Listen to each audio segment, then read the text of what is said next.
옛날 옛적 산과 들이 고요하던 때에 짙은 안개가 사시사철 머무르는 깊은 강가 마을이 있었습니다. 그곳은 워낙 골짜기가 깊고 물살이 거세어 외부 사람들의 발길이 뜸한 곳이었지만 강에 기대어 사는 사람들에게는 더없이 고마운 삶의 터전이기도 했습니다. 새벽이면 물안개가 피어올라 마을 전체를 포근하게 감싸 안았고 해가 질 무렵이면 강물 위로 붉은 노을이 내려앉아 마치 비단폭을 깔아놓은 듯 아름다웠습니다. 이 마을의 가장 외진 곳, 강물과 맞닿은 언덕 위에는 낙지만 정갈하게 손질된 초가집 한 채가 서 있었습니다. 그 집에는 평생을 강과 함께 살아온 늙은 어부 덕만이라는 노인이 홀로 지내고 있었는데 그는 욕심이 없고 마음이 비단결처럼 고운 사람이었습니다. 덕만 노인은 평생을 물고기를 잡으며 살아왔지만 강에서 얻은 것을 자신의 배만 불리는 데 쓰지 않았습니다. 그물을 던져 물고기가 많이 잡히는 날이면 마을의 독거노인이나 형편이 어려운 이웃집 담장 너머로 슬그머니 물고기 몇 마리를 놓아두곤 했습니다. 마을 사람들은 그런 덕만을 보며 강신령님이 보살피는 사람이라며 입을 모아 칭송하곤 했습니다. 어느 해 여름마을에 며칠 동안 앞이 보이지 않을 정도로 거센 비바람이 몰아쳤습니다. 하늘에 구멍이라도 뚫린 듯 쏟아지는 장대비에 강물은 무서운 기세로 불어났고 흙탕물이 넘실대며 강둑을 위협했습니다. 덕만은 비가 오는 내내 밤잠을 설치며 강가를 서성거렸고 행여나 배가 떠내려갈까봐 밧줄을 단단히 동여매며 거친 숨을 몰아쉬었습니다. 사흘 밤낮을 퍼붓던 비가 그치고 거짓말처럼 맑은 해가 떴을 때 세상은 온통 물기를 머금어 축축하게 젖어 있었습니다. 덕만은 젖은 집신을 고쳐 신고 조심스러운 발걸음으로 강가로 나갔습니다. 강물은 여전히 붉은 황토색을 띠며 사납게 흐르고 있었고 상류에서 떠내려온 온갖 나무 토막과 부유물들이 강가를 뒤덮고 있었습니다. 평소 같으면 그물을 손질하여 배를 띄울 채비를 했겠지만 이날은 물살이 너무 거세어 고기잡이를 나갈 엄두가 나지 않았습니다. 하지만 덕만은 습관처럼 강 상태를 살피기 위해 나룻배에 올랐고 노를 저어 강가 숲을 쪽으로 천천히 배를 움직였습니다. 강물은 평소보다 훨씬 높게 차올라 갈대숲 깊숙한 곳까지 물이 들어와 있었고 곳곳에 소용돌이가 치고 있어 노를 젓는 팔에 힘이 잔뜩 들어갔습니다. 그때였습니다. 갈대가 무성하게 자란 숲을 사이로 무언가 거무튀튀한 물체가 걸려있는 것이 덕만의 눈에 들어왔습니다. 처음에는 상류에서 떠내려온 통나무나 죽은 짐승이겠거니 생각하며 무심코 지나치려 했습니다. 그러나 물살에 출렁이는 그 형상이 예사롭지 않아 덕만은 저도 모르게 노지를 멈추고 눈을 가늘게 뜨고 자세히 살펴보았습니다. 가까이 다가갈수록 덕만의 가슴은 쿵쿵 뛰기 시작했고 이내 그것이 사람의 형상임을 확인하고는 소스라치게 놀라 숨을 들이켰습니다. 그것은 며칠간의 폭우에 휩쓸려 어디선가 떠내려온 시신이 분명했습니다. 물에 퉁퉁 불어 형체를 알아보기 힘들었지만 찢어진 옷가지와 창백한 손이 물살에 힘없이 흔들리고 있었습니다. 보통 사람이라면 시신을 발견했을 때 부정을 탈까 두려워 못 본 척 고개를 돌리고 서둘러 그 자리를 피했을 것입니다. 옛 어르신들의 말씀에 물에 빠진 사람을 건드리면 물귀신이 달라붙어 해코지를 한다는 속설이 있었기 때문입니다. 덕만 역시 순간적으로 두려움이 엄습하여 뱃머리를 돌리고 싶은 마음이 굴뚝 같았습니다. 하지만 물살에 이리저리 치이며 갈대줄기에 엉켜있는 그 모습이 너무나 처량하고 가여워 차마 발길이 떨어지지 않았습니다. 저 사람도 누군가의 귀한 자식이었을 테고 누군가의 따뜻한 가족이었을 텐데 덕만은 혼잣말을 중얼거리며 쥐고 있던 노를 더욱 꽉 움켜쥐었습니다. 차가운 강물 속에서 외롭게 떠도는 영혼을 모른 채 하는 것은 사람의 도리가 아니라는 생각이 들었기 때문입니다. 덕만은 떨리는 손을 진정시키며 조심스럽게 배를 시신 쪽으로 다가갔습니다. 물살이 거세어 배가 자꾸만 밀려났지만 덕만은 온 힘을 다해 노를 저어 기어 이 갈대숲 안쪽으로 배를 밀어 넣었습니다. 가까이서 본 시신의 모습은 더욱 처참했습니다. 옷은 여기저기 찢겨 있었고 몸에는 긁힌 상처들이 가득했습니다. 덕만은 깊은 한숨을 내쉬며 마음속으로 잠시 기도를 올렸습니다. 부디 좋은 곳으로 가시게. 내 비록 힘없는 늙은이지만 자네가 차가운 물속에서 물고기 밥이 되게 두지는 않겠네. 덕만은 조심스럽게 몸을 숙여 시신의 옷자락을 잡았습니다. 물을 먹어 천근만근 무거워진 시신을 배 위로 끌어올리는 일은 결코 쉽지 않았습니다. 늙은 덕만의 이마에는 굵은 땀방울이 비오듯 쏟아졌고 팔 근육은 터질 듯이 팽팽해졌습니다.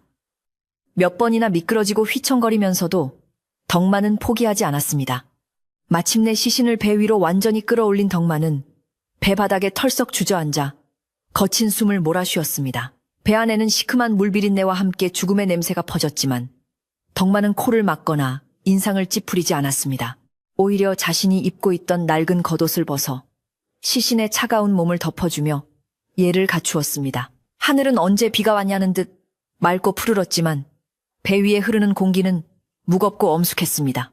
덕만은 다시 노를 잡아 마을에서 조금 떨어진 사람들의 눈에 잘 띄지 않는 양지바른 언덕 쪽으로 배를 몰았습니다. 마을 사람들에게 이 사실이 알려지면 괜한 구설수에 오를 수도 있고 흉한 것을 마을로 들였다며 타박을 받을지도 모를 일이었습니다. 그래서 덕만은 아무도 모르게 조용히 장례를 치러주기로 마음먹었습니다.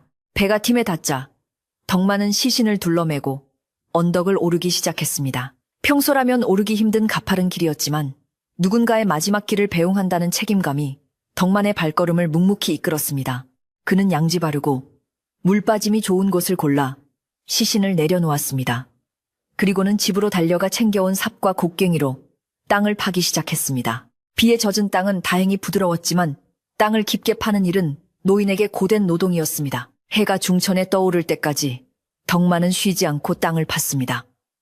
땀이 눈앞을 가리고 허리가 끊어질 듯 아파왔지만 그는 묵묵히 흙을 퍼날랐습니다. 구덩이가 어느 정도 깊어지자 덕만은 집장롱 깊숙한 곳에 보관해 두었던 깨끗한 삼배천을 가져왔습니다. 그것은 언젠가 자신이 죽으면 수의로 쓰려고 마련해둔 덕만에게는 가장 귀하고 값진 물건이었습니다. 그는 잠시 망설이는 듯 천을 어루만졌지만 이내 결심한 듯 시신을 정성껏 닦아내고 그 삼배천으로 꼼꼼하게 감쌌습니다. 내 늙은 몸 덮어 무엇하겠나. 자네가 가는 길 춥지 않게 덮고 가시게. 덕만의 목소리는 떨렸지만 따뜻했습니다. 이름도 모르고 성도 모르는 타인을 위해 자신의 수의를 내어준 덕만의 마음은 강물보다 깊고 맑았습니다. 그는 시신을 구덩이에 조심스럽게 안치하고 부드러운 흙을 덮어주었습니다. 흙이 한 삽 두 삽 덮일 때마다 덕만은 이승에서의 고단함은 모두 잊고 편히 쉬시게라고 속삭였습니다. 봉분을 너무 크게 만들면 눈에 띌까 염려하여 나지막하게 흙을 다져 올렸고 그 대신 주변에 피어있는 들꽃들을 꺾어 무덤가에 소박하게 놓아주었습니다. 묘비 하나 없는 초라한 무덤이었지만 그 안에는 세상 그 어떤 호화로운 장례보다 더 진한 정성과 연민이 담겨 있었습니다. 모든 일을 마치고 나니 어느덧 해가 서산으로 뉘엿뉘엿 넘어가고 있었습니다. 덕만은 흙투성이가 된 손을 강물에 씻으며 무덤 쪽을 향해 마지막으로 깊이 머리 숙여 절을 했습니다. 하루 종일 아무것도 먹지 못해 뱃속에서는 꼬르륵 소리가 났고 온몸이 물먹은 솜처럼 무거웠지만 마음만은 깃털처럼 가벼웠습니다. 그는 터벅터벅 걸어 집으로 돌아와 부엌 아궁이에 불을 지폈습니다. 타오르는 장작불을 멍하니 바라보던 덕만은 오늘 자신이 한 일이 결코 헛된 일이 아님을 스스로 되뇌었습니다. 비록 아무도 알아주지 않는 선행이었지만 하늘이 알고 땅이 알고 저 강물이 알 것이라 생각하니 가슴 한구석이 훈훈해지는 것을 느꼈습니다. 그날 밤 덕만은 깊은 잠에 빠져들었고 꿈속에서도 강물은 평화롭게 흐르고 있었습니다. 다음 날 아침 덕만은 여느 때와 다름없이 일찍 눈을 떴습니다. 몸은 찌뿌둥하고 여기저기 쑤셨지만 어부의 일상을 멈출 수는 없었습니다. 강물도 어제보다는 한결 잠잠해져 수위가 조금 낮아진 듯 했습니다. 덕만은 그물과 낚시 도구를 챙겨 들고 다시 강으로 나갔습니다. 어제 시신을 수습했던 그 갈대숲 근처는 피하고 싶었지만 물길을 따라가다 보니 자연스레 그쪽을 지나게 되었습니다. 그는 잠시 노를 멈추고 어제 시신이 걸려있던 자리를 바라보며 짧은 묵념을 올렸습니다. 그리고는 배를 더 깊은 강심으로 몰아 그물을 던질 준비를 했습니다. 오늘은 물고기가 좀 잡혀야 할 텐데 덕만은 혼잣말을 하며 익숙한 솜씨로 그물을 넓게 펼쳐 강물 위로 던졌습니다. 그물은 메르륵 소리를 내며 물 위로 넓게 퍼져나갔고 이내 납덩이의 무게에 이끌려 물속 깊은 곳으로 가라앉았습니다. 덕만은 잠시 기다렸다가 천천히 그물을 끌어올리기 시작했습니다. 그런데 이상한 일이었습니다. 평소와 달리 그물이 묵직하게 느껴지는 것이었습니다. 물고기가 가득 찼다면 파닥거리는 진동이 느껴져야 하는데 그런 움직임은 전혀 없이 그저 거대한 돌덩이를 매단 듯 무겁기만 했습니다. 큰 통나무라도 걸렸나? 덕만은 고개를 갸웃거리며 밧줄을 허리에 감고 온몸에 체중을 실어 그물을 당겼습니다. 배가 한쪽으로 기울어질 정도로 팽팽한 긴장감이 감돌았습니다. 끙끙 앓는 소리를 내며 한참을 씨름한 끝에 마침내 수면 위로 그물의 끝자락이 모습을 드러냈습니다. 그런데 그물 속에 들어있는 것은 물고기도 통나무도 아니었습니다. 검은 무리끼와 수초들이 잔뜩 엉겨 붙어 있었지만 그 사이로 언뜻 비치는 것은 낡고 오래된 나무 상자였습니다. 상자는 꽤 컸고 모서리마다 녹슨 금속 장식이 박혀 있어 예사 물건이 아님을 짐작케 했습니다. 덕만은 놀란 눈으로 상자를 배 위로 끌어올렸습니다. 이게 도대체 무엇인고? 덕만은 떨리는 손으로 상자에 붙은 수초들을 떼어냈습니다. 그러자 상자 뚜껑 한가운데에 희미하게 새겨진 문양이 드러났습니다. 글을 모르는 덕만이었지만 그것이 봉황이 그려진 범상치 않은 문양이라는 것쯤은 눈치챌 수 있었습니다. 상자는 빗장으로 굳게 잠겨 있었고 틈새는 밀랍 같은 것으로 꼼꼼하게 밀봉되어 있어 물이 스며들지 않은 듯 했습니다. 덕만은 가슴이 두근거려 입이 바짝바짝 말랐습니다. 강에서 평생을 살았지만 이런 물건을 건져 올린 것은 처음이었습니다. 혹시 어제 묻어준 그 사람과 관련된 물건은 아닐까 하는 생각이 스치고 지나갔습니다. 만약 그렇다면 이것은 함부로 열어보거나 가져서는 안 될 물건일지도 모른다는 두려움이 들었습니다. 하지만 그대로 다시 강물에 던져버리기에는 상자가 너무나 기이하고 신비로워 보였습니다. 덕만은 주변을 두리번거렸습니다. 다행히 이른 아침이라 강가에는 아무도 보이지 않았습니다. 그는 서둘러 낡은 거적을 꺼내 상자를 덮어 가렸습니다. 덕만은 고기잡이를 포기하고 서둘러 배를 돌려 집으로 향했습니다. 노를 젓는 내내 심장이 쿵쿵거려 견딜 수가 없었습니다. 마치 죄를 지은 사람처럼 자꾸만 뒤를 돌아보게 되었습니다.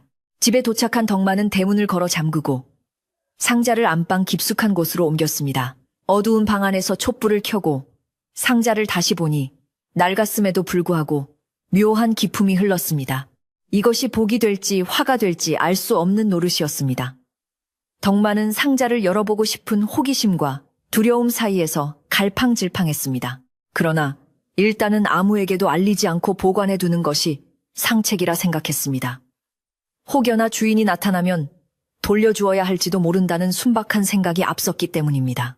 하지만 시골 마을에서 비밀을 지키기란 여간 어려운 일이 아니었습니다. 덕만이 평소보다 일찍 고기잡이를 마치고 돌아와 문을 걸어 잠그고 있다는 사실 자체가 이웃들의 호기심을 자극하기에 충분했습니다. 게다가 덕만의 집 담장 너머로 흘러나오는 묘한 긴장감은 지나가는 사람들의 발길을 멈추게 만들었습니다. 특히 마을에서 남의 일에 참견하기 좋아하고 심술ям기로 소문난 칠성이라는 사내가 마침 덕만의 집 앞을 지나가고 있었습니다. 그는 굳게 닫힌 덕만의 대문을 의심스런 눈초리로 쳐다보며 냄새를 맡듯 킁킁거렸습니다. 평소 같으면 문을 활짝 열어놓고 그물을 손질할 영감이 대낮부터 문을 걸어 잠그고 뭐하는 개지 칠성의 눈이 가늘어지며 비릿한 미소가 입가에 번졌습니다. 덕만은 방 안에서 상자를 하염없이 바라보며 깊은 고민에 빠져 있었습니다. 어제는 시신을 수습하느라 진을 뺐고 오늘은 정체를 알 수 없는 상자 때문에 마음을 졸이니 늙은 몸이 견디기 힘들었습니다. 그는 상자를 장롱 이불 속에 깊이 숨겨두고 혹시 누가 들어올까봐 방문까지 꼼꼼히 단속했습니다. 덕만은 물 한 사발을 들이키며 놀란 가슴을 쓸어내렸습니다. 강실령님이 나를 시험하시는 것인가? 아니면 어제 그 불쌍한 영혼이 내게 무언가를 부탁하려는 것인가? 덕만의 혼잣말이 고요한 방 안에 메아리 쳤습니다. 밖에서는 바람이 불어 문풍지가 파르르 떨렸고 덕만의 마음도 그 문풍지처럼 위태롭게 흔들리고 있었습니다. 이것은 평온했던 덕만의 삶에 거대한 파도가 밀려오고 있음을 알리는 서막이었습니다. 덕만은 떨리는 가슴을 진정시키려 애쓰며 방문을 걸어 잠갔지만 방 안의 감도는 긴장감은 쉽게 사라지지 않았습니다. 장롱 이불 깊숙한 곳에 숨겨둔 낡은 상자가 마치 살아있는 생명체처럼 느껴져 자꾸만 등 뒤가 서늘해졌습니다. 그는 평생을 거친 강바람을 맞으며 살아온 강인한 어부였지만 이런 기이한 물건 앞에서는 한없이 작아지는 기분을 느꼈습니다. 방금 전 강에서 건져 올릴 때 느꼈던 그 묵직한 무게감이 여전히 손끝에 남아있는 듯하여 그는 자신의 거친 손바닥을 몇 번이고 바지에 문질러 닦았습니다. 방 안에는 퀴퀴한 곰팡이 냄새와 함께 알 수 없는 오래된 나무 향기가 은은하게 퍼져나가고 있었고 그 향기는 덕만의 머릿속을 더욱 어지럽게 만들었습니다. 덕만은 자리에 앉지도 서지도 못한 채 좁은 방 안을 서성거리며 이 물건이 자신에게 복이 될지 아니면 감당할 수 없는 화가 될지 끊임없이 되뇌었습니다. 상자를 숨겨둔 이불장은 겉보기에는 평소와 다름없었으나 덕만의 눈에는 그곳에서 뿜어져 나오는 기묘한 기운이 보이는 듯 했습니다. 그는 조심스럽게 다가가 이불자락을 살짝 들춰보았습니다. 어두운 장롱 속에서도 상자의 모서리에 박힌 금속 장식은 둔탁한 빛을 발하고 있었습니다. 물속에 오랫동안 잠겨 있었음에도 불구하고 나무가 썩거나 뒤틀리지 않은 것을 보면 분명 예사 물건이 아님이 확실했습니다. 덕만은 다시 한번 상자 뚜껑에 새겨진 봉황 무늬를 손가락으로 더듬어 보았습니다. 거칠지만 섬세하게 조각된 그 문양은 마치 금방이라도 날아올라 하늘로 치솟을 듯 생동감이 넘쳤습니다. 왕실의 물건이거나 적어도 아주 높은 벼슬을 지낸 대개 귀중품일 것이라는 짐작이 확신으로 바뀌는 순간이었습니다. 한편 덕만의 집 대문 밖에서는 칠성이 까치발을 들고 담장 너머를 기웃거리고 있었습니다. 칠성은 마을에서 소문난 한량으로 제1은 뒷전이고 남의 집 대소사에 참견하기를 좋아하는 인물이었습니다. 그는 평소에도 근면 성실한 덕만을 은근히 질투하고 시기해왔습니다. 마을 사람들이 덕만을 칭찬할 때마다 칠성은 그 늙은이가 그래봤자 물고기 비린내, 나는 어부지 별거 있나 하며 비아냥거리곤 했습니다. 그런 칠성의 눈에 오늘 덕만의 행동은 수상하기 짝이 없었습니다. 해가 중천에 떠 있건만 고기잡이를 나갔던 배가 벌써 돌아왔고 덕만이 허둥지둥 무언가를 품에 안고 집으로 들어가는 것을 칠성은 놓치지 않았습니다.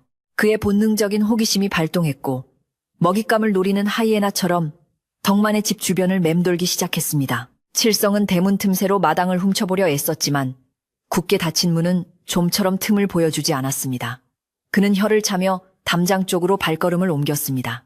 흙과 돌을 섞어 쌓은 낮은 담장 너머로 덕만의 마당이 훤히 보였습니다. 마당 한 구석에는 방금 강에서 돌아온 듯 물이 뚝뚝 떨어지는 그물과 어구들이 아무렇게나 던져져 있었습니다. 평소 성격이 깔끔한 덕만이라면 그물을 정성껏 펴서 말리고 도구들을 제자리에 정리해 두었을 터인데 오늘은 마치 누군가에게 쫓기기라도 한 사람처럼 모든 것이 어수선하게 널려 있었습니다.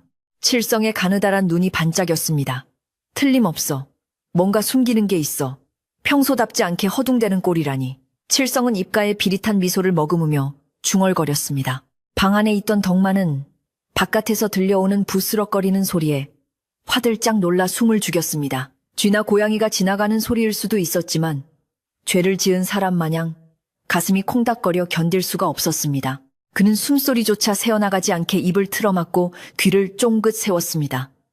이복에 덕만 영감 안에 있는가? 칠성의 걸걸한 목소리가 담장 너머로 들려왔습니다. 덕만은 심장이 철렁 내려앉는 것 같았습니다. 하필이면 이럴 때 제일 마주치기 싫은 칠성이 찾아오다니 얄과는 운명이라 생각했습니다. 덕만은 대답을 해야 할지 아니면 없는 척 해야 할지 잠시 망설였습니다. 하지만 기척을 내지 않으면 의심 많은 칠성이 담을 넘어서라도 들어올 위인이란 것을 알기에 덕만은 억지로 목소리를 가다듬었습니다. 누구인가 나 여기 있네.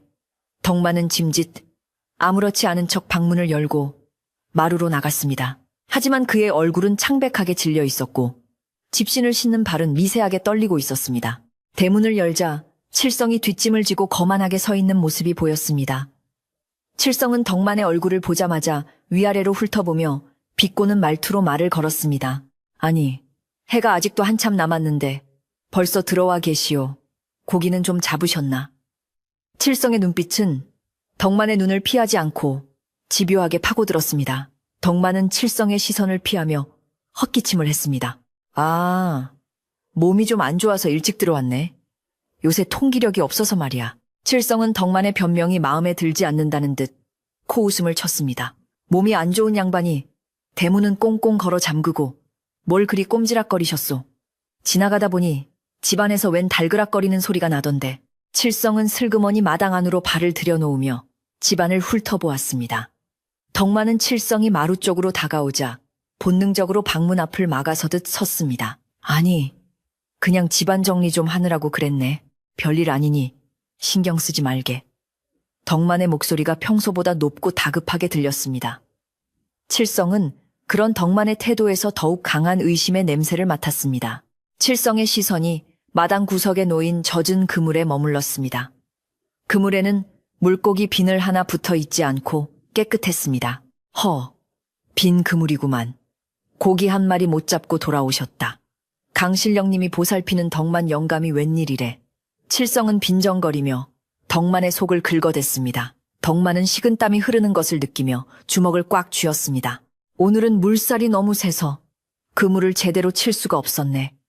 자네도 알다시피 며칠 전 큰 비가 오지 않았나. 덕만은 애써 침착하게 대답하려 했지만 목소리는 자꾸만 기어들어갔습니다.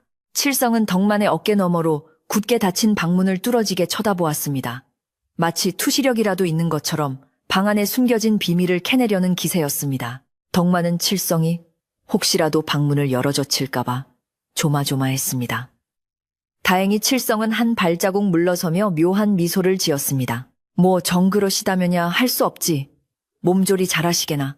나중에 좋은 거 생기면 혼자 드시지 말고 좀 나눠주시고. 칠성은 뼈있는 농담을 던지며 몸을 돌렸습니다. 그러나 대문을 나서는 그의 발걸음은 느릿느릿했고 자꾸만 뒤를 돌아보며 미련을 버리지 못하는 눈치였습니다. 덕만은 칠성이 완전히 사라질 때까지 대문 앞에 서서 망부석처럼 움직이지 않았습니다.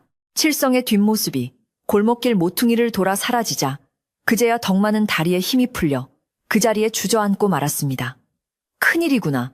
저놈이 냄새를 맡았어. 분명히 동네방네 떠들고 다닐 텐데. 덕만의 깊은 한숨이 마당의 정적을 깨뜨렸습니다.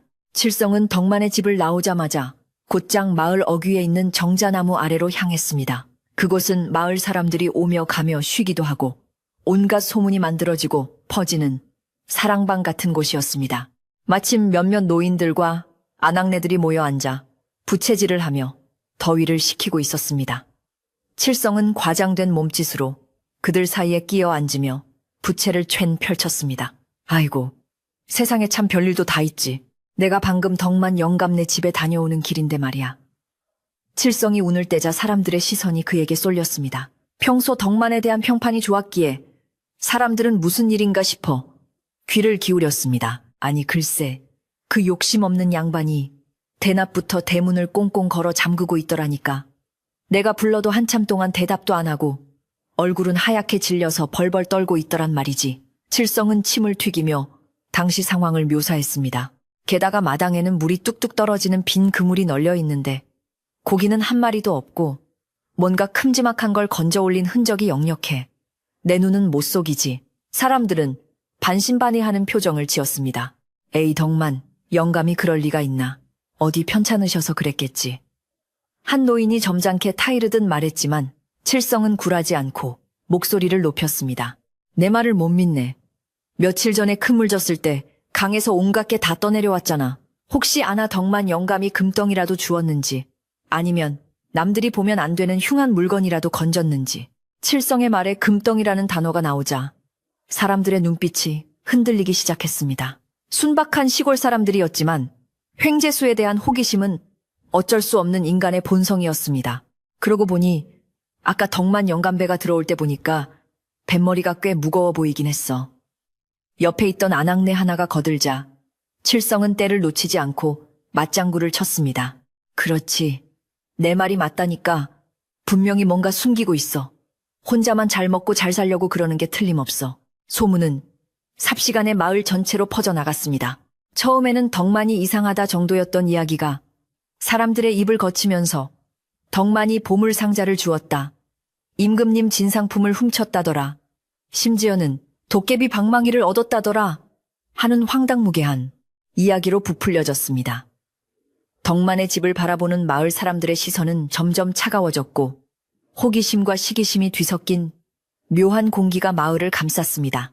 덕만은 집안에서 한 발자국도 나가지 않았지만 담장 밖에서 웅성거리는 소리와 따가운 시선을 피부로 느낄 수 있었습니다. 그는 마치 죄인처럼 방 안에 웅크리고 앉아 해가 지기만을 기다렸습니다. 어둠이 내리기 시작하자 마을은 더욱 고요해졌지만 덕만의 집을 둘러싼 긴장감은 최고조에 달했습니다. 덕만은 저녁밥을 지을 생각도 하지 못한 채 어두운 방 안에 촛불 하나만을 켜놓고 상자를 지키고 있었습니다. 촛불이 일렁일 때마다 상자의 그림자가 벽에 거대하게 비치며 마치 괴물처럼 춤을 추었습니다. 덕만은 그 그림자를 보며 두려움에 몸서리쳤습니다. 내가 괜한 욕심을 부렸나? 그냥 모른 척하고 강에 다시 던져버릴 걸 그랬나? 후회가 밀려왔지만 이미 엎질러진 물이었습니다. 이제 와서 상자를 다시 내다버린다면 칠성을 비롯한 마을 사람들이 가만히 있지 않을 것이 뻔했습니다. 밤이 깊어질수록 덕만의 공포심은 커져만 갔습니다. 바람이 문풍지를 때리는 소리가 마치 관아의 포졸들이 문을 부수는 소리처럼 들렸고 풀벌레 우는 소리가 사람들이 수군거리는 소리처럼 들렸습니다. 덕만은 이불을 머리끝까지 뒤집었었지만 머릿속을 맴도는 온갖 상념들을 떨쳐낼 수 없었습니다. 어제 수습해준 시신의 주인은 도대체 누구였을까? 이 상자는 그 사람과 무슨 관계가 있는 것일까? 그리고 그 안에 들어있는 것은 과연 무엇일까? 꼬리에 꼬리를 무는 의문들이 덕만을 괴롭혔습니다. 그는 상자가 자신에게 말을 걸어오는 것 같은 환청마저 들리는 듯 했습니다. 한편 칠성은 밤이 늦도록 잠을 이루지 못하고 덕만의 집 주변을 서성거렸습니다. 그의 손에는 막걸리 한 병이 들려 있었고 술기운이 오른 얼굴은 벌겋게 달아올라 있었습니다. 두고 봐라. 덕만 영감. 내 기필코 네가 숨긴 게 뭔지 밝혀내고 말 테다. 칠성은 담장 너머로 희미하게 새어나오는 촛불빛을 노려보며 이를 갈았습니다. 그의 마음속에는 정의감 따위는 없었습니다. 오로지 덕만이 가진 것을 빼앗고 싶은 욕망과 자신이 옳았음을 증명하고 싶은 아집만이 가득했습니다. 칠성은 내일 날이 밝는 대로 관아에 가서 고변을 하거나 동네 청년들을 모아 덕만의 집을 덮칠 계획까지 세우고 있었습니다. 마을의 밤은 깊어만 갔지만 누구도 편안하게 잠들지 못했습니다. 덕만의 집에서 시작된 작은 파문이 온 마을 사람들의 마음을 흔들어 놓고 있었기 때문입니다. 강물은 여전히 무심하게 흐르고 있었지만 그 물결 아래에는 알 수 없는 비밀과 욕망이 소용돌이치고 있었습니다. 덕만은 뜬 눈으로 밤을 지새우며 다가올 아침이 가져올 폭풍을 예감했습니다. 그의 늙은 가슴은 죄책감과 두려움으로 타들어갔고 평생을 지켜온 평온한 삶이 뿌리째 흔들리고 있음을 직감했습니다. 이 고요한 산골 마을에 불어닥친 시련은 이제 막 시작되었을 뿐이었습니다. 덕만은 문득 어제 묻어준 이름 모를 이의 무덤이 떠올랐습니다. 그분은 편히 쉬고 계실까? 내게 이 물건을 남긴 뜻이 과연 무엇일꼬? 덕만은 합장하고 간절히 기도했습니다. 이 시련을 무사히 넘길 수 있게 해달라고. 그리고 자신의 결백함을 누군가는 알아주기를 바라는 마음을 담아 빌고 또 빌었습니다. 하지만 밖에서는 부엉이 우는 소리만 처량하게 들려올 뿐 아무런 대답도 돌아오지 않았습니다. 벽에 걸린 낡은 쾌종시계가 자정을 알리는 종을 쳤고 그 소리는 덕만의 심장을 찌르는 듯 날카롭게 울려 퍼졌습니다. 어둠 속에 홀로 남겨진 덕만과 그가 지키고 있는 비밀스러운 상자, 그리고 밖에서 기회를 엿보는 칠성의 그림자가 얽히고 설켜 긴 밤을 더욱 길게 만들고 있었습니다. 날이 밝았지만 마을을 감싸고 있는 공기는 여느 때와 달리 무겁고 차가웠습니다. 밤새 내린 이슬이 채 마르기도 전에 마을 우물가에는 물동이를 인 아낙네들이 하나둘 모여들었지만 그들의 입에서 나오는 이야기는 집안 대소사가 아닌 오로지 덕만 노인에 관한 것이었습니다.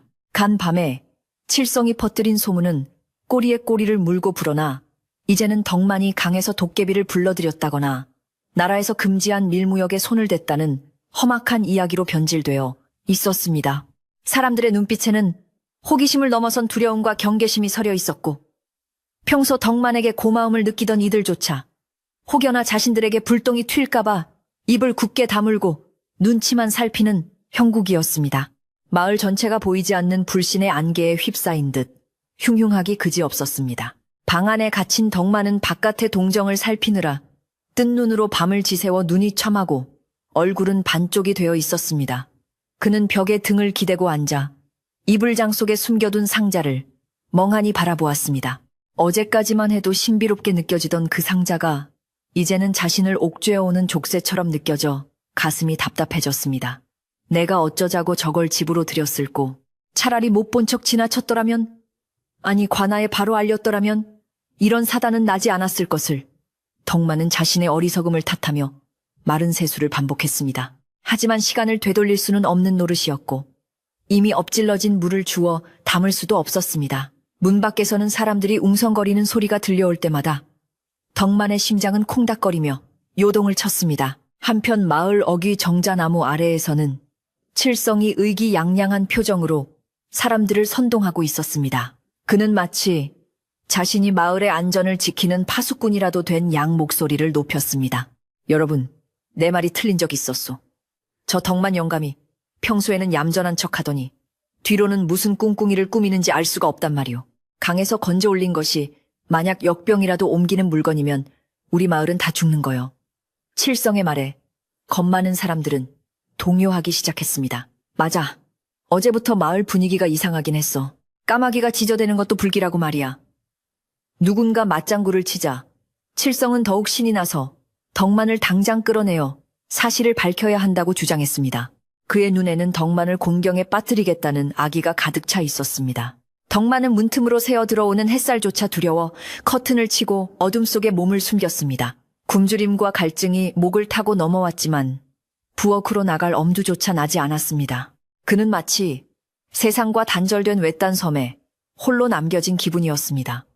그때 누군가 대문을 두드리는 소리가 들렸습니다. 이복의 덕만 영감 안에 있는가? 문 좀 열어보게. 칠성의 목소리가 아닌 마을 청년 중 한 명인 돌쇠의 목소리였습니다. 평소 덕만을 잘 따르던 돌쇠였기에 덕만은 잠시 망설였습니다. 하지만 돌쇠의 뒤에서 웅성거리는 여러 사람의 기척이 느껴지자 덕만은 다시 입을 틀어막고 숨을 죽였습니다. 지금 문을 열면 성난 군중들에게 휩싸여 무슨 변을 당할지 모른다는 공포가 그를 지배하고 있었습니다. 시간이 흐를수록 덕만의 집 앞에는 더 많은 마을 사람들이 모여들었습니다. 칠성은 이제 대놓고 덕만의 집 대문을 발로 차며 소리를 질렀습니다. 덕만 영감 죄 지은 게 없으면 떳떳하게 나와 보시오. 안에 꽁꽁 숨어서 뭘 하고 있는 거요? 그 상자 안에 뭐가 들었길래 그리 숨기는 거냔 말이오. 상자라는 말이 나오자 덕만은 소스라치게 놀랐습니다. 칠성이 상자를 직접 본 것은 아니었지만 그의 짐작이 맞아떨어진 것에 등골이 오싹해졌습니다. 밖에서 들려오는 거친 고함과 비난의 화살들은 얇은 방문을 뚫고 들어와 덕만의 가슴에 꽂혔습니다. 그는 귀를 막고 웅크린 채 제발 이 시간이 지나가기만을 간절히 기도했습니다. 하지만 상황은 점점 더 악화일로를 걷고 있었습니다. 그때 소란스러운 군중들 사이로 다들 비켜라 비켜 하는 쩌렁쩌렁한 호통 소리가 들려왔습니다. 소란이 순식간에 잦아들더니 지팡이를 짚은 백발의 노파가 인파를 해치고 나타났습니다. 그녀는 마을에서 가장 나이가 많고 지혜롭기로 소문난 왕할머니였습니다. 구부정한 허리에 주름진 얼굴이었지만 그녀의 눈빛만은 젊은이 못지않게 형형하게 빛나고 있었습니다. 마을 사람들은 왕할머니의 등장에 흠칫하며 길을 터주었습니다. 칠성조차도 왕할머니 앞에서는 길을 펴지 못하고 슬그머니 뒤로 물러섰습니다. 왕할머니는 칠성을 준엄하게 꾸짖었습니다. 네 이놈. 칠성아, 근거 없는 소문으로 이웃을 괴롭히고 마을을 어지럽히다니 네가 정령 천벌이 두렵지 않더냐. 왕할머니의 호통에 칠성은 입을 삐죽거리며 변명했습니다. 아니 할머니, 제가 없는 말을 지어낸 게 아니라 덕만 영감이 수상해서 우리 마을을 위해 그러는 겁니다. 확인만 해보자는 건데 그게 뭐 잘못입니까? 왕할머니는 혀를 차며 고개를 저었습니다. 사람 속은 겪어봐야 아는 법이고 물길은 건너봐야 아는 법이다. 덕만이가 이 마을에서 산 세월이 얼만데 그깟 의심으로 사람을 몰아세우느냐. 왕할머니는 사람들을 물리고 덕만의 집 대문 앞으로 다가갔습니다. 그리고는 지팡이로 대문을 톡톡 두드리며 부드러운 목소리로 불렀습니다. 덕만아 나다. 왕할미다. 아무도 해코지하지 못하게 할 테니 문 좀 열어보거라. 방 안에서 떨고 있던 덕만은 왕할머니의 목소리를 듣자 왈칵 눈물이 쏟아졌습니다. 돌아가신 어머니처럼 따뜻하고 엄격했던 분, 언제나 마을의 중심을 잡아주시던 분이 찾아오신 것입니다. 덕만은 비틀거리는 몸을 일으켜 마당으로 나갔습니다. 빗장을 풀고 대문을 열자 왕할머니의 걱정스러운 얼굴이 보였습니다. 덕만은 왕할머니를 보자마자 다리에 힘이 풀려 그 자리에 무릎을 꿇고 말았습니다. 할머니, 제가 죽을 죄를 지었나 봅니다. 무서워서 나갈 수가 없었습니다. 덕만의 흐느낌에 왕할머니는 말없이 덕만의 어깨를 토닥여 주었습니다. 그녀는 뒤에서 구경하는 마을 사람들에게 다들 볼일 보러 가거라. 별일 아니다. 라고 일갈한 뒤 덕만을 부축하여 방 안으로 들어갔습니다. 방 안에 들어온 왕할머니는 덕만을 아랫목에 앉히고 물 한 그릇을 떠다 주었습니다. 덕만은 떨리는 손으로 물그릇을 받아 단숨에 들이켰습니다. 왕할머니는 방 안을 휘 둘러보다가 덕만이 굳게 닫아둔 이불장 쪽으로 시선을 돌렸습니다. 그래, 칠성이 놈 말대로 무언가 숨겨둔 게 있긴 있구나. 저 안에 든 것이 무엇이냐? 왕할머니의 직설적인 물음에 덕만은 더 이상 숨길 수 없음을 깨달았습니다. 그는 깊은 한숨을 내쉬며 이불장 문을 열고 낡은 상자를 꺼냈습니다. 그리고 지난 이틀 동안 있었던 일들을 하나도 빠짐없이 털어놓았습니다. 시신을 거둔 일부터 그물에 걸려 올라온 상자 이야기, 그리고 칠성에게 들킬까봐 전전긍긍했던 심정까지 모두 이야기했습니다. 이야기를 다 들은 왕할머니는 한동안 말이 없었습니다. 그녀는 상자의 문양을 가만히 들여다보다가 고개를 끄덕였습니다. 네가 참으로 귀하고도 무거운 짐을 졌구나. 시신을 거둔 것은 하늘이 칭찬할 일이나 이 물건을 숨긴 것은 사람의 마음에 의심을 심은 격이다. 왕할머니의 목소리는 차분했지만 단호했습니다. 덕만아, 어둠은 빛을 이길 수 없고 거짓은 진실을 덮을 수 없다. 네가 떳떳하다면 이 상자 또한 두려워할 것이 없다. 감추려고만 하니 칠성이 같은 놈들이 똥파리처럼 꼬이는 것이다. 덕만은 고개를 떨구며 물었습니다. 하지만 할머니, 만약 이 상자가 잘못된 물건이라 관아에서 저를 잡아가면 어쩝니까? 저는 그게 두렵습니다. 왕할머니는 덕만의 손을 꼭 잡아주며 말했습니다. 강물은 거짓말을 하지 않는다. 네가 나쁜 마음으로 훔친 것이 아니라 강이 내게 보내준 것이라면 그 안에 든 뜻이 있을 게다. 그리고 네가 시신을 정성껏 묻어준 공덕이 있는데 하늘이 무심하게 너를 벌하겠느냐? 왕할머니의 눈빛은 확신에 차 있었습니다. 지금 밖에서 떠도는 소문은 네가 입을 다물고 있을수록 더 커질 뿐이다. 차라리 마을 사람들 앞에서 당당하게 밝히고 함께 관아에 알리든지 주인을 찾든지 하자꾸나. 숨어서 떨고 있는 것보다는 그 편이 훨씬 낫다. 덕만은 왕할머니의 말씀에 정신이 번쩍 드는 것 같았습니다. 혼자 끙끙 앓던 문제가 의외로 간단하게 풀릴 수도 있겠다는 희망이 보였습니다. 할머니 말씀이 100번 옳습니다. 제가 잠시 어리석은 생각에 눈이 멀어 두려움에만 떨고 있었습니다. 덕만의 눈빛에 다시 생기가 돌기 시작했습니다. 그는 자리에서 일어나 상자를 쓰다듬으며 결심을 굳혔습니다. 내 오늘 저녁 마을 사람들이 모두 모인 자리에서 이 상자를 열어 보이고 자초지종을 설명하겠습니다. 그러고 나서 어떤 벌이 내려진다면 달게 받겠습니다. 왕할머니는 빙그레 미소를 지으며 고개를 끄덕였습니다. 잘 생각했다. 내 너를 도와줄 테니 걱정 말고 준비하거라. 칠성이 놈 콧대를 납작하게 해줄 기회이기도 하다. 왕할머니는 덕만에게 용기를 북돋아주고는 저녁에 다시 오겠다며 자리에서 일어났습니다. 왕할머니가 돌아간 뒤 덕만은 목욕재개를 하고 장롱에서 가장 깨끗한 옷을 꺼내 입었습니다. 비록 낡고 기운 자국이 있는 옷이었지만 풀을 먹여 다림질해둔 하얀 무명 옷이었습니다. 그는 거울 앞에 앉아 헝클어진 머리를 빗고 수염을 다듬었습니다. 마음을 정하고 나니 그토록 무겁게 느껴지던 공포심은 사라지고 대신 비장한 각오가 가슴을 채웠습니다. 그는 상자를 꺼내어 마루 한가운데에 올려놓았습니다.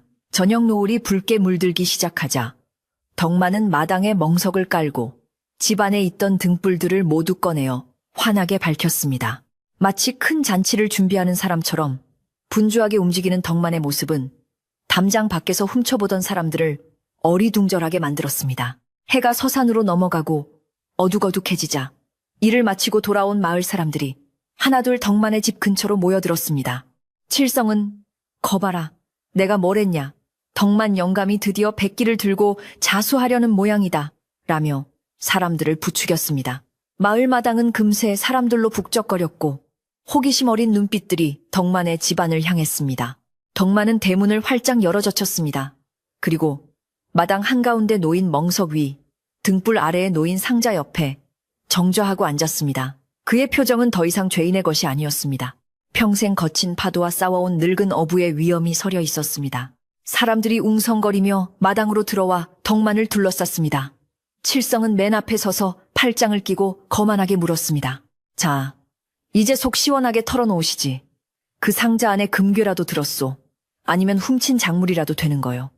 칠성의 비아냥거림에도 덕만은 흔들리지 않았습니다. 그는 천천히 눈을 들어 마을 사람들을 하나하나 둘러보았습니다. 그 중에는 걱정스러운 표정의 왕할머니도 있었고 호기심에 찬 아이들도 있었으며 의심의 눈초리를 거두지 않는 이웃들도 있었습니다. 덕만은 깊게 심호흡을 한 번 하고는 침착하고 낮은 목소리로 입을 열 준비를 했습니다. 여러분 모두 잘 오셨습니다. 제가 지난 이틀간 본의 아니게 여러분께 심려를 끼쳐드려 죄송합니다. 오늘 이 자리에서 제가 겪은 일과 이 상자의 정체에 대해 한 점 거짓 없이 말씀드리고자 합니다. 덕만의 목소리는 떨리지 않고 마당에 울려 퍼졌습니다. 마당에는 찬물을 끼얹은 듯 정적이 감돌았고 오직 타닥거리는 등불 심짓하는 소리와 멀리서 들려오는 강물 소리만이 정적을 메우고 있었습니다. 칠성은 덕만의 당당한 태도에 기가 눌려 입을 다물었고 사람들은 숨을 죽이며 덕만의 다음 말을 기다렸습니다. 덕만은 떨리는 손을 뻗어 상자 위에 올렸습니다. 차가운 나무의 감촉이 손바닥을 통해 전해져 왔습니다. 이제 이 상자가 열리면 자신의 운명이 어떻게 될지 알 수 없었습니다. 하지만 왕할머니의 말씀대로 진실만이 자신을 지켜줄 유일한 방패임을 믿기로 했습니다. 그는 상자의 빗장을 잡고 천천히 힘을 주었습니다. 끼익 하는 낡은 쇠 마찰음이 밤 공기를 가르며 사람들의 귓가에 파고들었습니다. 긴장감이 최고조에 달한 순간 덕만은 마을 사람들 앞에서 상자의 뚜껑을 열기 위해 마지막 숨을 골랐습니다. 모든 시선이 덕만의 손끝과 낡은 상자에 집중되었습니다. 이제 곧 모든 진실이 밝혀질 순간이었습니다.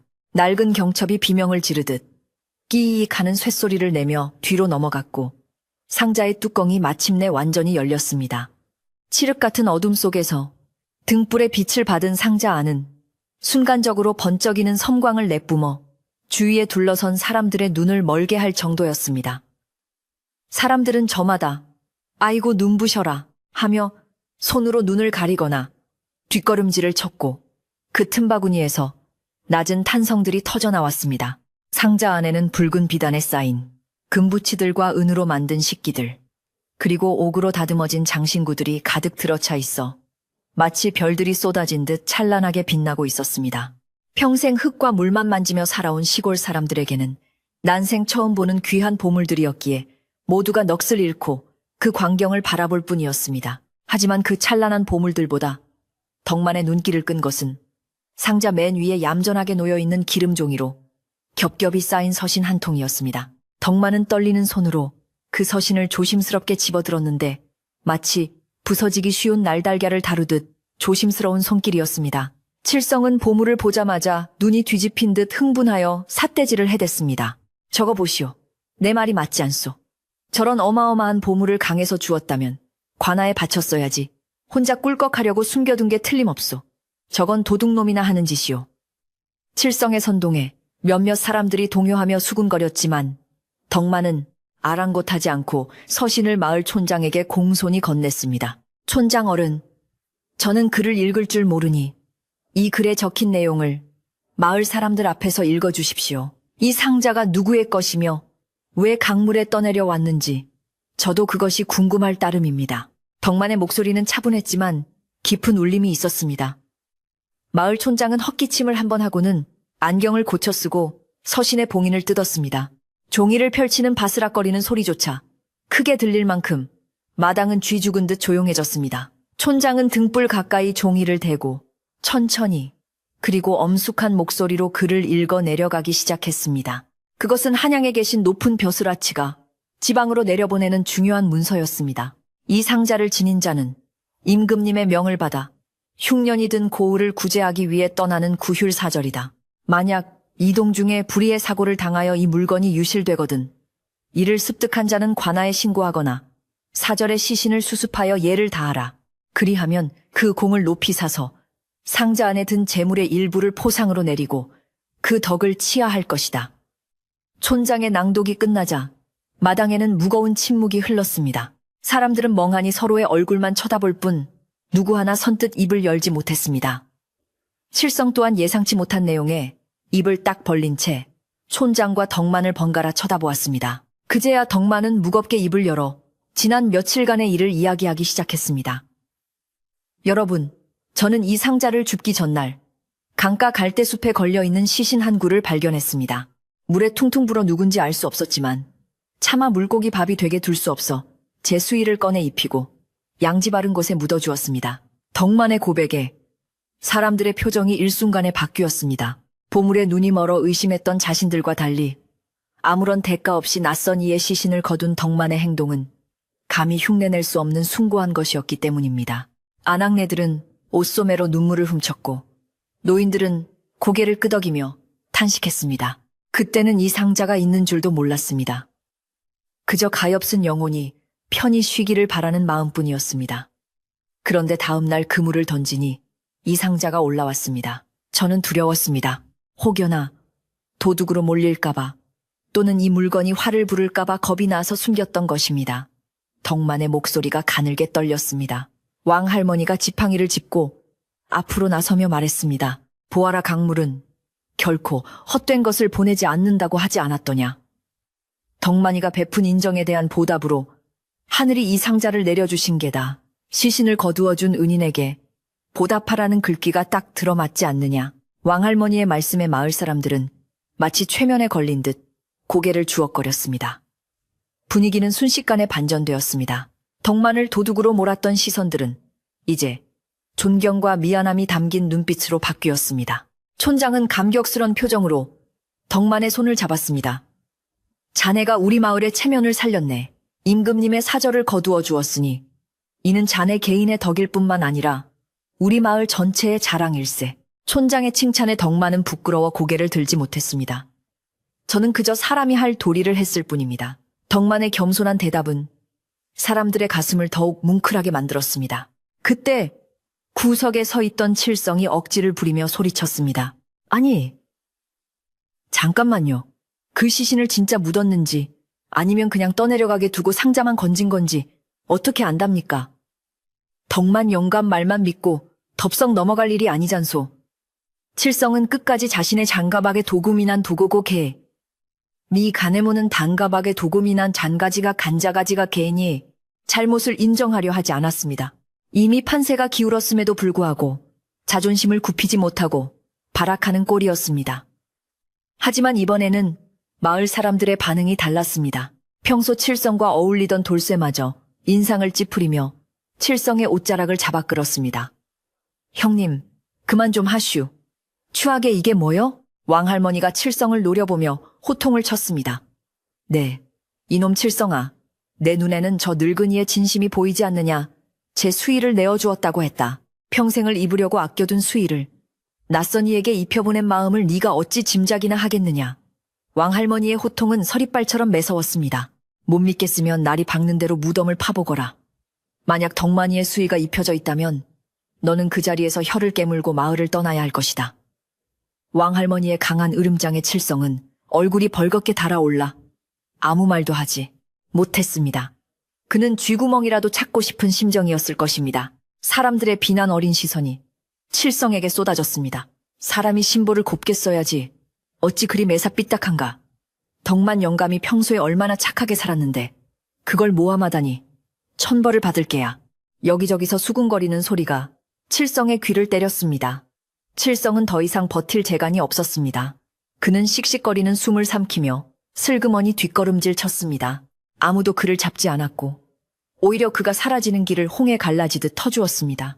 칠성은 어둠 속으로 도망치듯 사라졌고 마당에는 다시 평온하고 따뜻한 기운이 감돌기 시작했습니다. 악애가 사라진 자리에 진실과 인정만이 남게 된 것입니다. 촌장은 상자 안에 든 물건들을 다시 살펴보며 말했습니다. 이 서신에 따르면 이 재물의 일부는 덕만 자네의 것이네. 그리고 나머지는 관아에 보고하여 굶주린 이들을 위해 쓰도록 해야겠네. 내일 날이 밝는 대로 내가 자네와 함께 관아에 가서 이 사실을 고하겠네. 덕만은 안도의 한숨을 내쉬었습니다. 이제 더 이상 숨길 것도 두려워할 것도 없었습니다. 알겠습니다, 촌장님. 그렇게 해주십시오. 저는 그저 이 무거운 짐을 벗는 것만으로도 족합니다. 덕만은 상자를 촌장에게 맡기며 비로소 어깨를 짓누르던 짐을 내려놓은 듯 홀가분한 표정을 지었습니다. 긴장이 풀리자 마을 사람들은 덕만의 마당에 둘러앉아 이야기꽃을 피우기 시작했습니다. 누군가 집에서 막걸리 한 마를 가져왔고 또 누군가는 찐 감자와 옥수수를 소쿠리에 담아왔습니다. 덕만의 마당은 순식간에 작은 잔칫집으로 변했습니다. 덕만 영감 정말 대단하시네. 나라면 무서워서 도망갔을 텐데. 그러게 말이야. 역시 사람은 착하게 살고 볼 일이야. 이웃들은 덕만에게 막걸리 잔을 권하며 그의 덕행을 칭송했습니다. 덕만은 아이고 아닙니다. 다들 과찬이십니다. 하며 연신 손사래를 쳤지만 입가에 번지는 미소는 감출 수 없었습니다. 왕 할머니는 마루 끝에 앉아 흐뭇한 표정으로 이 광경을 지켜보고 있었습니다. 그녀는 덕만을 가까이 불러 손을 꼭 잡았습니다. 고생했다. 내 눈이 틀리지 않았어. 너는 이 마을의 보배다. 왕 할머니의 따뜻한 말 한마디에 덕만은 다시금 눈시울이 붉어졌습니다. 지난 며칠간 겪었던 마음고생이 봄눈 녹듯 사라지는 기분이었습니다. 강바람이 담장을 넘어 불어왔지만 더 이상 차갑지 않고 시원하게 느껴졌습니다. 밤하늘에는 별들이 총총히 떠 있었고 강물 소리는 마을 사람들의 웃음소리와 어우러져 평화로운 화음을 만들어내고 있었습니다. 한참을 떠들썩하게 웃고 즐기던 마을 사람들은 밤이 깊어지자 하나둘 자리에서 일어났습니다. 덕만 영감, 오늘 밤은 두 다리 쭉 뻗고 주무시게. 내일 관아에 갈 때 우리도 같이 가드리리다. 사람들은 덕만의 등을 두드려주며 따뜻한 인사를 건네고 돌아갔습니다. 촌장은 상자를 소중히 챙겨 들고 가면서 내일 아침 일찍 데리러 오겠네라고 당부했습니다. 모두가 돌아가고 난 뒤 텅 빈 마당에는 정적과 함께 훈훈한 온기가 남아 있었습니다. 덕만은 멍석을 정리하고 널려있던 그물을 걷었습니다. 몸은 고단했지만 마음은 깃털처럼 가벼웠습니다. 덕만은 방으로 들어와 촛불을 껐습니다. 어둠 속에서 문풍지를 통해 들어오는 달빛이 방 안을 은은하게 비추었습니다. 며칠 동안 그를 괴롭혔던 상자가 사라진 자리는 텅 비어 있었지만 그 빈자리는 이제 뿌듯함과 평안함으로 채워져 있었습니다. 그는 자리에 눕기 전에 물 한 사발을 떠놓고 강가에 묻힌 이름, 모를 사절을 위해 다시 한번 기도를 올렸습니다. 부디 이제는 편히 쉬시오. 당신이 남긴 뜻은 좋은 곳에 쓰일 것이오. 덕만의 기도는 진심 어린 것이었고 그 기도가 하늘에 닿았는지 밖에서는 부드러운 바람이 불어와 처마 끝 풍경을 댕그렁 울렸습니다. 다음 날 아침 마을은 활기가 넘쳤습니다. 덕만이 관아로 떠난다는 소식에 사람들은 일손을 놓고 배웅을 나왔습니다. 덕만은 깨끗한 옷으로 갈아입고 촌장의 뒤를 따랐습니다. 칠성이 밤새 마을을 떠났다는 소문이 돌았지만 아무도 그에 대해 묻거나 궁금해하지 않았습니다. 중요한 것은 덕만의 진심이 밝혀졌다는 사실과 마을에 다시 평화가 찾아왔다는 것이었습니다. 관아로 향하는 고갯길을 넘어가는 덕만의 발걸음은 그 어느 때보다 힘찼습니다. 길가에 핀 코스모스들이 덕만을 응원하듯 살랑거렸고 높은 하늘에서는 매 한 마리가 유유히 원을 그리며 날고 있었습니다. 관아에 도착한 덕만과 촌장은 사또 앞에 나아가 상자와 서신을 바쳤습니다. 사또는 서신을 읽고 상자의 내용물을 확인한 뒤 크게 감탄했습니다. 참으로 기특한 일이로다. 요즘 같은 각박한 세상에 자신의 수의를 내어 시신을 거두고 재물의 유혹을 이겨낸 자가 있다니. 사또는 덕만의 공로를 치하하며 서신에 적힌 대로 상자 안재물의 절반을 덕만에게 하사했습니다. 그리고 나머지 절반은 관아의 창고에 넣어 흉년으로 고통받는 백성들을 위해 쓰도록 명했습니다. 덕만은 저는 받을 자격이 없습니다라며 사양했으나 사또의 명은 단호했습니다. 이는 하늘이 내린 상이니 거절하는 것은 예의가 아니다. 덕만은 결국 사또가 내려준 재물을 받아들고 관아를 나왔습니다. 평생 만져보지 못한 큰 재물이었지만 덕만은 이를 자신을 위해 쓸 생각이 없었습니다. 돌아오는 길에 그는 촌장에게 넌지시 말을 꺼냈습니다. 촌장님, 이 재물로 마을 앞 낡은 다리를 고치고 홀로 사는 노인들을 위해 쌀을 좀 샀으면 합니다. 촌장은 덕만의 갸륵한 마음에 감동하여 말을 잇지 못했습니다. 자네 뜻대로 하게나. 자네는 정말 천사 같은 사람일세. 덕만과 촌장이 마을 어귀에 들어서자 기다리고 있던 마을 사람들이 환호성을 지르며 그들을 맞이했습니다. 이제 덕만은 단순한 어부가 아니라 마을의 영웅이 되어 있었습니다. 그날 저녁, 덕만의 집에서는 다시 한번 밥 짓는 연기가 피어올랐습니다. 하지만 이번에는 혼자 먹을 밥이 아니었습니다. 마을 안악들이 모여와 함께 음식을 장만하고 동네 아이들이 마당을 뛰어다니며 잔치 분위기를 돋우었습니다. 덕만은 마루에 앉아 그 풍경을 바라보며 허허로운 웃음을 지었습니다. 강물은 여전히 유유히 흐르고 있었고 모든 것이 제자리를 찾은 듯 평화로웠습니다. 덕만은 문득 강 쪽을 바라보며 생각했습니다. 모든 것은 강물이 가져다 주었고 또 강물처럼 흘러가는구려. 그의 마음속에는 더 이상의 욕심도 두려움도 남아있지 않았습니다. 오직 사람들과 나누는 정이, 따뜻함만이 가득할 뿐이었습니다. 관아에서 돌아온 덕만은 사또가 하사한 재물을 자신의 방에 쌓아두지 않았습니다. 그는 그 길로 마을 촌장과 상의하여 그동안 마을의 수건이었던 낡은 다리를 새로 놓는 일에 재물을 쓰기로 결정했습니다. 마을 앞을 흐르는 개울에 놓인 나무다리는 비가 올 때마다 위태롭게 흔들려 노인들과 아이들이 건너기에 무척 위험했습니다. 덕만은 자신의 공로로 얻은 재물이 마을 사람 모두의 안전과 편안함으로 바뀌기를 바랐습니다. 그의 뜻이 전해지자 마을 사람들은 덕만 영감은 정말 부처님 같은 분이다라며 감동했고 너 나 할 것 없이 다리 공사에 일손을 보태겠다고 나섰습니다. 마을은 축제 분위기 속에서 활기가 넘쳐 흘렀습니다. 공사가 시작되자 마을 어귀는 뚝딱거리는 망치 소리와 사람들의 힘찬 기합 소리로 가득 찼습니다. 튼튼한 참나무를 베어 기둥을 세우고 넓고 평평한 돌을 날라 상판을 깔았습니다. 젊은 장정들은 무거운 자재를 나르며 구슬땀을 흘렸고 안악들은 새참으로 막걸리와 국수를 나르며 그들을 응원했습니다. 덕만 역시 늙은 몸을 이끌고 나와 잔심부름을 하며 일손을 거들었습니다. 사람들이 영감님은 돈을 내셨으니 그냥 앉아서 쉬십시오라고 만류했지만 덕만은 내 마을 일인데 어찌 뒷짐만 지고 있겠는가 라며 웃어넘겼습니다. 그의 이마에 맺힌 땀방울은 강물에 비친 햇살처럼 맑고 투명하게 빛났습니다. 며칠 밤낮으로 이어진 공사 끝에 마침내 튼튼하고 넓은 새 다리가 완성되었습니다. 더 이상 비바람에 흔들리지 않는 수레 2대가 지나가도 끄떡없는 훌륭한 다리였습니다. 마을 사람들은 이 다리를 덕만의 이름을 따서 덕만교라고 부르자고 했지만 덕만은 손사래를 치며 극구 사양했습니다.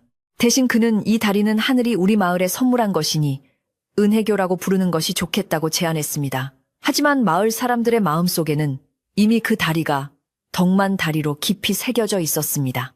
다리 준공식이 열리던 날 마을 사람들은 다리 위를 걸어보며 발을 굴러보기도 하고 덩실덩실 춤을 추기도 했습니다. 다리 공사를 하고도 남은 재물로 덕만은 쌀과 고기를 넉넉히 사서 마을의 모든 집집마다 골고루 나누어 주었습니다. 특히 홀로 사는 노인이나 아이들이 많은 집에는 더 많은 양을 챙겨 보내는 세심함을 잊지 않았습니다. 덕분에 그해 가을 마을의 어떤 집 아궁이에서도 밥 짓는 연기가 끊이지 않았습니다. 고기 굽는 구수한 냄새가 마을 골목마다 진동했고 아이들은 배가 불러 볼록해진 배를 두드리며 뛰어놀았습니다. 덕만은 자신의 집 마루에 앉아 마을 곳곳에서 피어오르는 저녁 연기를 바라보며 그 어떤 보물을 가졌을 때보다 더 큰 부자가 된 듯한 충만함을 느꼈습니다. 한편 헛소문을 퍼뜨려 마을을 어지럽혔던 칠성은 마을 사람들의 눈을 피해 밤중에 몰래 짐을 싸서 어디론가 떠나버렸다는 소문이 돌았습니다. 개과천선하여 다른 마을에서 새 삶을 산다는 이야기도 있었고 부끄러움에 산속으로 들어갔다는 이야기도 있었지만 아무도 그의 행방을 궁금해하지 않았습니다. 마을 사람들은 칠성을 미워하기보다 덕만의 선행을 이야기하는 데 더 많은 시간을 쏟았습니다. 악한 기운은 물러가고 선한 기운이 마을을 채우자 인심은 더욱 후해졌고 이웃 간의 정은 더욱 돈독해졌습니다. 덕만의 집 대문은 이제 밤에도 굳게 잠그지 않아도 될 만큼 마을은 평화로웠습니다. 어느 맑은 가을날 덕만은 새삼스레 옷매무새를 단정히 하고 강가 언덕으로 향했습니다. 그곳은 자신이 묻어주었던 이름 모를 사절의 무덤이 있는 곳이었습니다. 덕만의 손에는 하얀 국화꽃, 몇 송이와 맑은 술, 한 병이 들려 있었습니다. 무덤가에 도착해보니 놀랍게도 그곳은 잡초 하나 없이 깨끗하게 정리되어 있었습니다. 마을 사람들이 오며 가며 덕만 몰래 벌초를 해주고 돌멩이를 치워주었던 것입니다. 초라했던 흙무덤 앞에는 누군가 가져다 놓은 작은 상석도 놓여 있었습니다. 덕만은 가슴이 뭉클해져 코끝이 찡해졌습니다. 혼자만의 선행이 마을 전체에 따뜻한 마음으로 번져나간 것을 확인한 순간이었습니다. 덕만은 무덤 앞에 술을 따르고 절을 올렸습니다. 나으리 덕분에 우리 마을이 굶주림을 면하고 튼튼한 다리도 생겼습니다. 이 모든 것이 나으리가 베풀어 주신 은혜입니다. 부디 그곳에서는 차가운 강물 걱정 없이 편안하게 지내십시오. 덕만은 마치 오래된 친구에게 이야기하듯 도란도란 말을 건넸습니다. 강바람이 불어와 덕만의 흰 머리카락을 부드럽게 쓰다듬고 지나갔습니다. 바람결에 흔들리는 갈대들이 마치 덕만의 말에 대답이라도 하듯 사락사락 소리를 내었습니다. 덕만은 한참 동안 그곳에 머물며 강물을 내려다보았습니다. 처음 시신을 발견했을 때의 두려움은 이제 온데간데 없고 그 자리에는 깊은 평온함만이 남아 있었습니다. 겨울이 다가오자 덕만은 남은 돈을 털어 마을 노인들에게 따뜻한 소미불과 수의를 한 벌씩 장만해 주었습니다. 자신이 가장 아끼던 수의를 내어준 덕만이었기에 죽음을 앞둔 노인들에게 수의가 얼마나 큰 의미인지 누구보다 잘 알고 있었습니다. 선물을 받은 노인들은 덕만의 손을 잡고 눈물을 흘리며 고마워했습니다. 덕만 영감 자네가 내 아들보다 낫네. 내 죽을 때 이 옷을 입고 가면서 자네 복을 빌어주겠네. 덕만은 그들의 주름진 손을 맞잡으며 오래오래 건강하게 사시는 게 저를 도와주시는 겁니다. 라고 덕담을 건넸습니다. 나눔은 나누면 나눌수록 줄어드는 것이 아니라 오히려 커진다는 것을 덕만은 몸소 체험하고 있었습니다. 계절이 바뀌어 첫눈이 내리는 날이 되었습니다. 하얀 눈이 소복하게 쌓인 마을 풍경은 그림처럼 아름다웠습니다. 강물은 살얼음이 끼어 흐름이 느려졌지만 여전히 멈추지 않고 유유히 흘러갔습니다. 덕만은 따뜻한 아랫목에 앉아 문을 조금 열어두고 눈 내리는 강가를 감상했습니다. 방 안에는 화로가 은은한 온기를 뿜어내고 있었고 주전자에서는 물 끓는 소리가 정겹게 들려왔습니다. 예전에는 겨울이 오면 택감 걱정, 식량 걱정에 한숨이 앞섰지만 올해는 창고에 쌀이 가득하고 택감도 넉넉하니 걱정이 없었습니다. 이 모든 풍요가 자신의 욕심을 버린 대가로 온 것이라 생각하니 마음이 더욱 훈훈해졌습니다. 저녁 무렵이 되자 왕할머니가 김치 한 보시기를 들고 덕만의 집을 찾았습니다. 덕만아, 김장 김치가 아주 맛이 좋게 익어서 좀 가져왔다. 고구마 삶은 것 있느냐? 왕할머니의 목소리에 덕만은 반색하며 맞이했습니다. 어서 오십시오, 할머니. 마침 아궁이에 고구마를 묻어두었습니다. 두 사람은 따뜻한 방 안에 마주 앉아 갓 쪄낸 김이 모락모락 나는 고구마에 시원한 동치미 국물을 곁들여 먹었습니다. 별것 아닌 소박한 음식이었지만 세상 그 어떤 산의 진미보다 맛이 좋았습니다. 왕할머니는 덕만을 보며 빙그레 웃었습니다. 내 얼굴이 아주 훤하구나. 옛말에 신보가 고우면 얼굴에 광이 난다더니 네가 딱 그 짝이다. 다 할머니 덕분이지요. 그때 할머니께서 저를 잡아주지 않으셨다면 저는 지금쯤 죄책감에 시달려 병이 났을지도 모릅니다. 덕만이 진심으로 고마움을 표하자 왕할머니는 고개를 가로저었습니다. 아니다. 내 마음속에 이미 바른 심성이 있었기에 내 말이 들린 게다. 나무가 썩어 있으면 아무리 좋은 물을 줘도 살아나지 않는 법이지. 두 사람은 밤이 깊도록 지난 일들을 이야기하며 웃음꽃을 피웠습니다. 창밖에는 눈이 소리 없이 쌓여가고 방 안의 등잔불은 두 사람의 그림자를 벽에 따뜻하게 그려내고 있었습니다. 세상의 소란스러움과는 단절된 평화롭고 안온한 밤이었습니다. 왕할머니가 돌아가시고 난 뒤 덕만은 잠자리에 들 준비를 했습니다. 요를 깔고 이불을 펴니 소미불의 포근한 감촉이 온몸을 감쌌습니다. 그는 베개에 머리를 누이고 천장을 바라보았습니다. 낡은 석가래가 보였지만 예전처럼 초라해 보이지 않았습니다. 칠성이 일으켰던 소동도 상자를 숨기며 떨었던 밤들도 이제는 모두 지나간 옛 이야기가 되었습니다. 덕만은 눈을 감고 강물 소리에 귀를 기울였습니다. 졸졸졸 흐르는 물소리는 마치 자장가처럼 덕만의 귓가에 속삭였습니다. 잘했다, 잘했다. 너는 참으로 잘 살았다. 강물이 그에게 칭찬을 건네는 것만 같았습니다. 덕만은 꿈속에서 다시 배를 타고 강으로 나갔습니다. 하지만 이번에는 폭풍우도 시신도 무거운 상자도 없었습니다. 잔잔한 금빛 물결 위로 배가 미끄러지듯 나아가고 물속에서는 은빛 물고기들이 평화롭게 헤엄치고 있었습니다. 강가에는 마을 사람들이 모두 나와 손을 흔들며 그를 반겨주었습니다. 그리고 저 멀리 갈대숲 사이에서 자신이 묻어주었던 그 사절로 보이는 이가 환한 미소를 지으며 덕만에게 고개를 숙여 인사하는 모습이 보였습니다. 꿈속에서도 덕만의 마음은 따뜻하고 평온했습니다. 그는 잠결에 옅은 미소를 지으며 몸을 뒤척였습니다. 다음 날 아침 덕만은 여느 때와 다름없이 일찍 일어나 마당을 쓸었습니다. 밤새 내린 눈이 마당에 하얗게 쌓여 있었지만 빗자루질 몇 번에 길이 훤하게 뚫렸습니다. 그는 빗자루를 내려놓고 강 쪽을 바라보며 기지개를 켰습니다. 상쾌한 찬 공기가 폐부 깊숙이 들어와 머리를 맑게 해주었습니다.